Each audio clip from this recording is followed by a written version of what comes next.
Welcome to our channel Super Duper Digital. Now we are going to read the chapter 2 of Science, Acid, Bases and Salts. So let's begin. You have learned in your previous classes that the sour and bitter tastes of food are due to acids and bases respectively present in them. If someone in the family is suffering from a problem of acidity after overeating, which of the following would you suggest as a remedy? Lemon juice, vinegar or baking soda solution? तो यहाँ कहते हैं कि पहले line में सोर मतलब खट्टा और बिटर मतलब खारा, ये जो दो टेस्ट है फूड में वो एसिड और बेस के लिए, मतलब सोर मतलब खट्टा जो है वो एसिड्स के लिए होता है और खरा जो टेस्ट है वो बेसिस के लिए होता है। सेकेंड लाइन में कहते हैं कि अगर हमारी फैमिली में कोई एसिडिटी के प्रॉब्लम से मतलब उनको प्रॉब्लम हो रही है तो हम उनको क्या लेने के लिए सजेस्ट करते हैं? लेमन जूस, विनेगर और या बेकिंग सोडा। तो एसिडिटी मतलब एसिड, और इसको सॉल्व करने के लिए हमें बेस लेने की आवश्यकता है, तो हम बेकिंग सोडा लेने को सजेस्ट करते हैं। तो अगर कोई बेस लेता है तो एसिड और बेस में रिएक्शन होके वो न्यूट्रलाइज हो जाता है। You already know that acids are sour in taste and change the color of blue litmus to red, whereas bases are bitter and change the color of the red litmus to blue. तो यह कहते हैं कि जो acid है वो खट्टे होते हैं टेस्ट में और वो ब्लू लिटमस को रेड कलर में चेंज करते हैं, और जो बेसेस होते हैं वो बिटर होते हैं और वो रेड लिटमस को ब्लू कलर में बदल देते हैं। Litmus is a natural indicator. Turmeric is another such indicator. तो लिटमस जो होता है वो एक नेचुरल इंडिकेटर होता है, वो पर्पल कलर का होता है, वो हमें आगे मिलेगा। Have you noticed that a stain of curry on white cloth becomes reddish brown when soap, which is basic in nature, is scrubbed on it?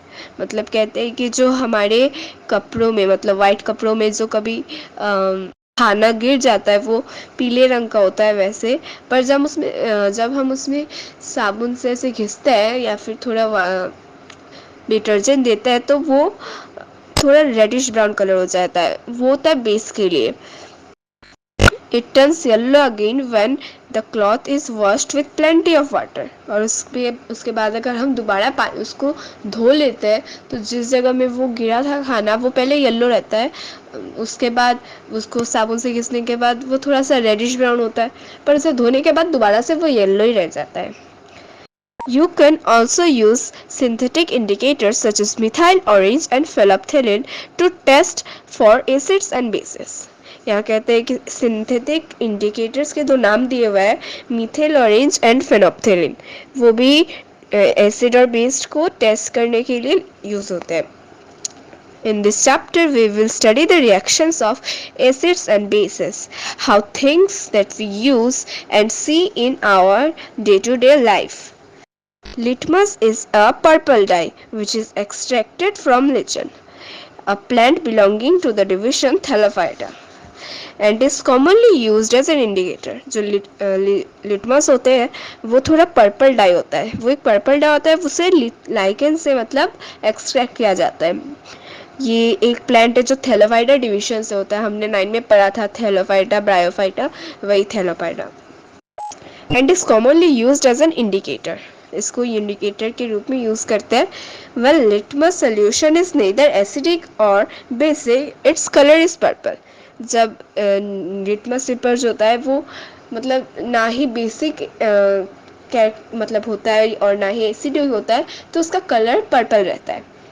There are many other natural materials like red cabbage leaves, turmeric, colored petal of some flowers such as hydrangea, petunia, geranium. ये सब मतलब और भी indicators के नाम है which indicate the presence of acid or base in a solution.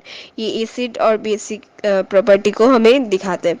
These are called acid base indicators or sometimes simply called indicators. को acid base indicator कहते हैं या फिर सिंपली उनको इंडिकेटर्स भी कहा जाता है। Now activity 2.1 collect the following samples from the science laboratory। तो यहाँ पे कुछ एसिड और बेसिस के नाम दिए, ये देखिए जहाँ पे HCl जैसे है ना, जिसमें H प्लस आयन है उसको एसिड है, और जो सोडियम हाइड्रोक्साइड, कैल्शियम हाइड्रोक्साइड मतलब जो OH माइनस आयन के साथ है, मतलब जिसमें हाइड्रोक्साइड है, वो सब बेसिस है। तो ऐसे बहुत सारे नाम दिए हैं। Put a drop of each of the above solutions on a watch glass and test with a drop of the following indicators as shown in the table 2.1। तो टेबल 2.1 में हमें बहुत सारे इंडिकेटर्स के नाम दिए हुए हैं, तो इसमें हम चेक करना है। HCl ये एसिड है, वैसे ही मतलब एसिड जो होता है वो ब्लू लिटमस को रेड में कन्वर्ट करता है। तो अगर हम रेड लिटमस में डालेंगे तो वो रेड लिटमस वैसा ही कलर रहेगा, उसका कलर चेंज नहीं होगा। ब्लू लिटमस में डालेंगे तो वो कलर चेंज करके रेड होगा। फेनोल्फथालीन में डालेंगे तो वो कलरलेस रहता है, और मीथिल ऑरेंज में डालेंगे तो वो रेड हो जाएगा। वैसे ही अगर लेते हैं, अभी एग्जांपल लेते हैं बेस का, पोटेशियम हाइड्रोक्साइड। अगर हम उसको रेड लिटमस में डालेंगे तो वो रेड लिटमस को ब्लू कलर में चेंज करता है। ब्लू लिटमस में डालेंगे तो वो कलर सेम ही रहता है। फेनोल्फथालीन में उसका कलर पिंक होता है, और मीथिल ऑरेंज में उसका कलर येलो हो जाता है। तो फेनोल्फथालीन जो होता है उसमें एसिड मतलब डालने से वो कलरलेस होता है, मतलब उसका कुछ अच्छा कलर नहीं आता इतना। उसके बाद अगर बेस डालेंगे तो उसमें पिंक कलर आता है। मीथिल ऑरेंज में अगर एसिड डालते हैं तो वो रेड होता है, और अगर बेस डालते हैं तो वो येलो होता है। So these indicators tell us whether a substance is acidic or basic by change in color. There are some substances whose odor change in acidic or basic media. These are called olfactory indicators. Let us try out some of these indicators. तो ये कहा है कि ऊपर में जो हमें indicators के नाम दिए हैं, लिटमस, फेनोल्फथालीन, मीथिल ऑरेंज, ये सब जो होते हैं वो हमें एसिड और बेस का पता देते हैं अपना कलर चेंज करके। पर ऐसे कुछ इंडिकेटर्स भी है जिनका स्मेल चेंज होता है एसिड और बेसिक मीडियम में। तो ऐसे कुछ इंडिकेटर्स के नाम लेते हैं। तो activity 2.2 Take some finely chopped onion in a plastic bag along with some strips of clean cloth. Tie up the bag tightly and leave overnight in the fridge. The cloth strips can now be used to test for acid and bases. तो हमें onion जो होता है उनको अच्छे से काट के रखना होता है एक बैग में, प्लास्टिक बैग में। उसमें थोड़े से कपड़े के स्ट्रिप्स होते हैं, उनको अच्छे से धो के क्लीन करके रखने हैं। तो उसको फ्रिज में रखना है ओवरनाइट, एक रात के लिए। उसके बाद हमें वो कपड़ा जो होता है वो हम इंडिकेटर्स के रूप में यूज कर सकते हैं। Take 2 of this cloth strips and check their order. तो हमें उनका ऑर्डर चेक करना है, तो उसमें वही प्याज वाली स्मेल आएगी। Keep them on a clean surface and put a few drops of dilute HCl solution on one strip and a few drops of dilute NaOH solution on the other. तो अभी हमें एक स्ट्रिप में, मतलब 2 strip लेने हैं, एक strip में हमें HCl डालना है। तो क्योंकि अनियन का जो स्मेल है वो एसिड के लिए होता है, तो एसिड डालेंगे तो उसमें इतना कुछ चेंज नहीं आएगा। पर अगर हम उसमें बेस मतलब NaOH डालेंगे, सोडियम हाइड्रोक्साइड, तो उसका मतलब स्मेल नहीं आएगा, क्योंकि एसिड और बेस में वो न्यूट्रलाइज हो जाएगा। Note that the metal in the above reaction displaces hydrogen from the acids. This is seen as hydrogen gas. The metal combines with the remaining part of the acid and form a compound called salt. Thus, the reaction of a metal with an acid can be summarized as acid plus metal gives salt plus hydrogen. तो वो जो ऊपर में जो हमने पहले जो reaction किया था, तो वहाँ यहाँ कह रहे हैं कि जो गैस इवॉल्व हुआ था वो हाइड्रोजन है। मतलब उस रिएक्शन में जिंक के कारण सल्फ्यूरिक एसिड में सल्फर होता है वो जिंक में आ जाता है, तो वो हो जाता है जिंक सल्फेट, और हाइड्रोजन गैस रह जाता है, तो वो पॉपिंग साउंड प्रोड्यूस करता है, जो हमने किया था रिएक्शन एक्टिविटी में। The metal combines with the remaining part of the acid and form a compound called salt. तो जो मेटल होता है वो एसिड का जो रिमेनिंग पार्ट है उसके साथ कंबाइन होकर सॉल्ट प्रोड्यूस करता है और जो हाइड्रोजन गैस है वो रिलीज हो जाता है। तो इसमें दिया भी हुआ है acid plus metal gives salt plus hydrogen gas. तो 2.4 में ऐसी एक एक्टिविटी है जिसमें हमें कहते हैं कि जिंक मेटल जो होता है उसे हमें सोडियम हाइड्रोक्साइड के साथ रखना है। तो यहाँ पे दिखता है कि sodium hydroxide plus zinc gives sodium zincate plus hydrogen gas. मतलब acid plus metal gives salt plus hydrogen gas जैसे होता है वैसे base plus metal gives salt plus hydrogen gas. So activity 2.5 take, यहाँ पे हमें फिगर 2.2 में देख के करना है। Take 2 test tubes and label them as A and B.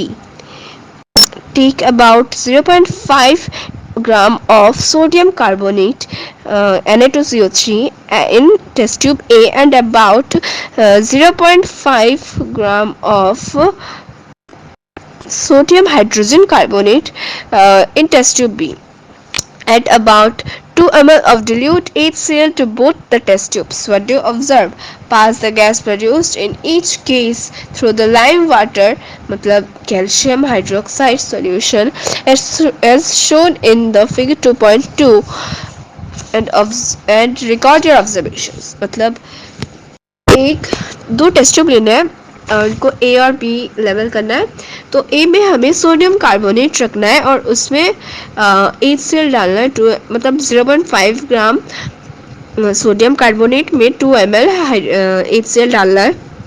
तो ये जो दिया हुआ है नीचे reaction Na2CO3 plus HCl gives NaCl plus H2O plus CO2 और बी में हमें सोडियम हाइड्रोजन कार्बोनेट डालना है और उसमें हमें 2 ml ऑफ HCl डालना है।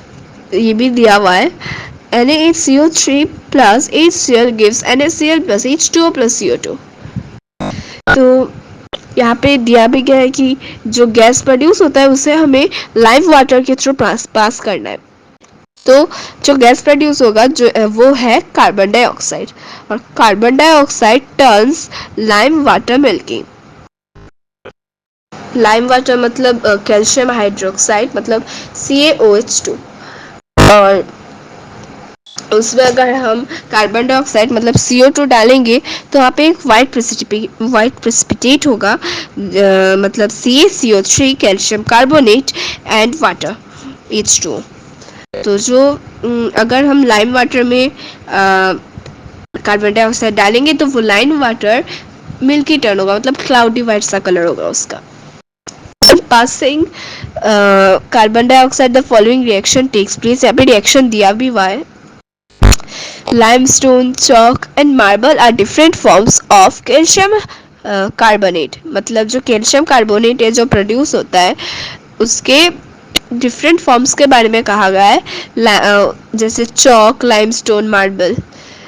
All metal carbonates and hydrogen carbonates react with acid to give corresponding salt, carbon dioxide and water। मतलब जो मेटल कार्बोनेट और मेटल हाइड्रोजन कार्बोनेट होता है अगर वो एसिड के साथ रिएक्ट करता है तो हमें product as a product salt मिलता है, कार्बन डाइऑक्साइड मिलता है और वाटर मिलता है। यहाँ पे दिया भी गया है मेटल कार्बोनेट और metal hydrogen carbonate plus acid gives salt plus carbon dioxide plus water. अभी एक्टिविटी 2.6 में आते हैं। Take about 2 ml of dilute NaOH मतलब sodium hydroxide solution in a test tube and add 2 drops of phenolphthalein solution. What is the colour of the solution? मतलब हम पहले भी मिला है कि अगर हम फेनोल्फथालीन में बेस मतलब sodium hydroxide example of base है, अगर हम उसे फेनोल्फथालीन में देंगे तो फेनोल्फथालीन का कलर पिंक हो जाता है। तो यहाँ पे भी फेनोल्फथालीन का कलर पिंक में चेंज होगा।